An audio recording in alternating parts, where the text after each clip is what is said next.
In South Africa, times are tough. Many people rent out extra rooms just to survive, but some houses hold secrets that no tenant should ever uncover. It all began when Saifo, a 26-year-old student, moved from Limpopo to Hillbrow to be closer to his college. He found what seemed like the perfect deal online: a cheap, fully furnished room for just $1,200 a month, with no deposit required. The landlady, a foreign woman named Miriam, was quiet and soft-spoken. She always wore a head wrap and gloves. Even in the blistering Johannesburg heat, she gave Saifo only one rule: never open the locked door at the end of the passage.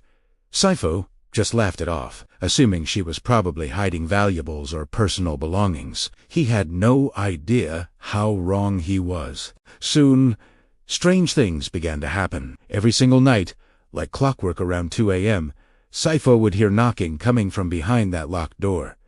Sometimes it was a slow, gentle tap, tap, tap, tap. Other times, it was a furious, desperate pounding. When he finally built up the courage to ask Miriam about it, she just calmly dismissed it. Salane Eat was just the plumbing. But one night, the power went out. As Saifo used his phone's flashlight to find his way, his heart stopped. He saw a trail of wet footprints leading from the locked door straight to his own room. His friends tried to make a joke of it, saying Hillbrow is haunted by the ghosts of people who never paid rent. But Saifo couldn't laugh. He couldn't sleep anymore. One Friday, Miriam announced she was leaving early for a church service. This was Saifo's chance. His curiosity and fear got the better of him. He grabbed a spoon from the kitchen and managed to pick the old, rusty lock.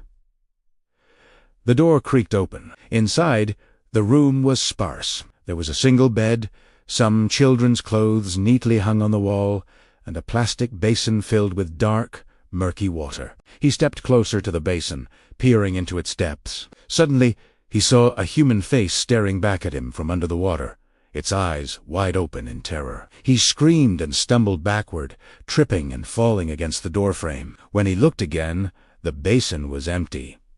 The water was gone. That very night, police raided the building following a complaint from another tenant. They broke down the door to the locked room and, after pulling up the floor tiles, discovered a shallow grave. Inside were the remains of a child who had been reported missing a year earlier, the son of one of Miriam's former tenants. But when the police went to arrest her, Miriam had vanished. Neighbors later whispered that she used to host strange cleansing rituals for foreigners who needed luck and fake documents.